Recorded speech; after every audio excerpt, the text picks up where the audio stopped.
People talk about voices inside their heads, things crawling around inside them, and other internal torments and aggravations.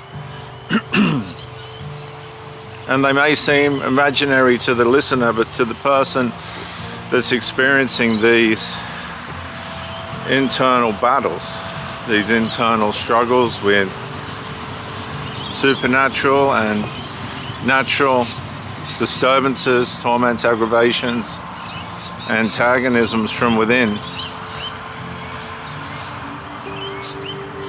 they're very, very real to these people because they are experiencing it. And what we run into trouble with is because we're not experiencing these things, we fail to comprehend how graphic, tragic, and complicated it is, distressing, stressful, traumatic it is for the people experiencing it. Now, some people are born this way, they're just going to suffer this throughout their life. Excuse me, it's a bit cold.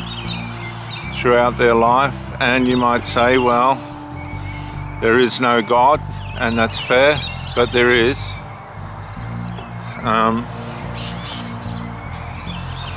Whether there is no God or not, there is life, and it's life that is consequential.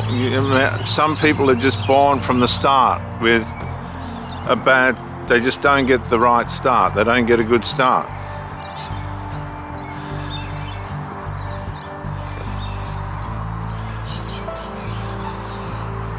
The ones that we worry about or should be concerned about are the ones that get a good start and have been misled or mislead themselves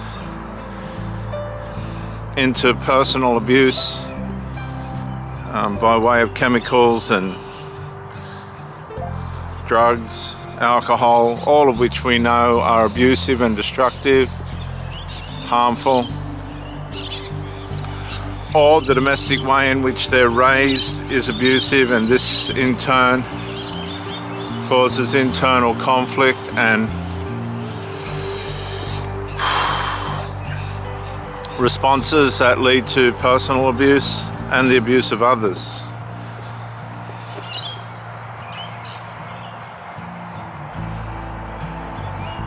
I think one of the greatest abuses that I've seen, been on the end of, experienced, watched, is covert emotional incest, because it can get very, very aggressive, hostile, manipulative, and it will create and feign sicknesses, illnesses, and all other types of attention-seeking drastic measures to regain and terminate any intruders in its arena. I've seen grown men feign fits, fainting, illnesses, sicknesses, all as excuses to get their mother to run after them. These are mummies' boys, of course, little boys in men's bodies.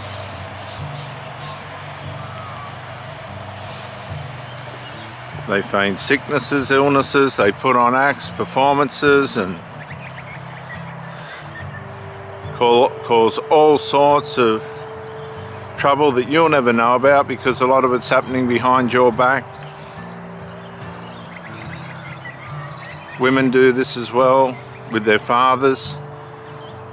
They ruin their father's new relationship because of their enmeshed state usually of which the mother and the father have created with the child and now are unable to undo.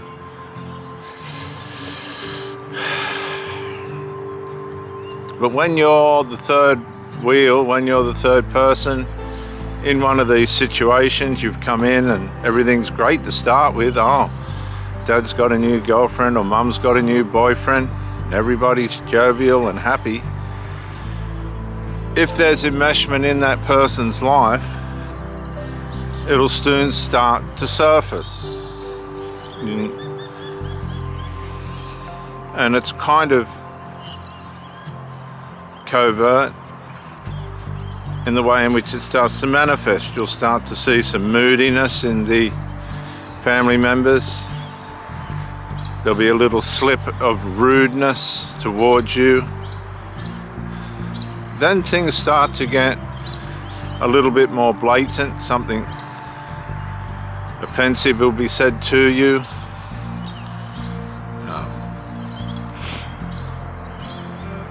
And then they'll just start to out and out alienate you. And you'll think that if you try harder, they'll come around, it'll all go back to where it was at the start. No, it's not. Covert emotional incest is degenerative. It is directly connected to narcissism, as described in psychology. I call it a part of the sinful nature. The sinful nature being all parts of fallen human nature and its behaviors and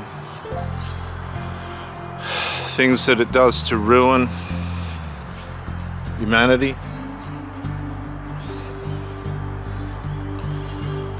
And once it reaches the alienation stage, you are more or less witnessing what's now known as overt emotional incest or emotional enmeshment, parentification, whatever you want to call it. One thing's for sure, it's real and it's aggressive and it will take you out. It will do everything it can to get you out of the way of the supply that you're taking.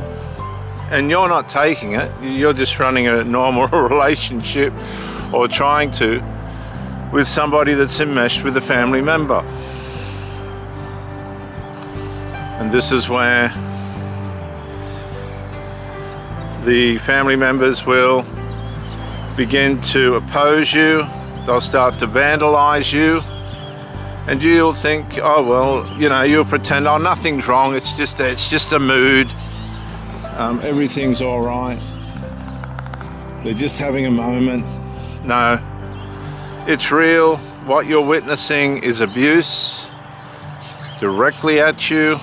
And 9 times out of 10, I've only ever seen one woman once try and discipline one of these monsters, and that's what we'll call them. In my case, they are monsters. Good people, but monsters when it comes to enmeshment. The rest, they just stand there mute. So when you try and probe or push back a bit, you're going to be the troublemaker. You're going to be the problem. And even if you don't do anything at all, even if you just move away psychologically and ignore the problem and put yourself at a safe distance from the vandal, from the sabotager, from the malicious, hostile person, they will still blame you, attack you and sabotage you even after you're gone, completely removed from the relationship. So you need to understand that there's nothing you can do to change enmeshment.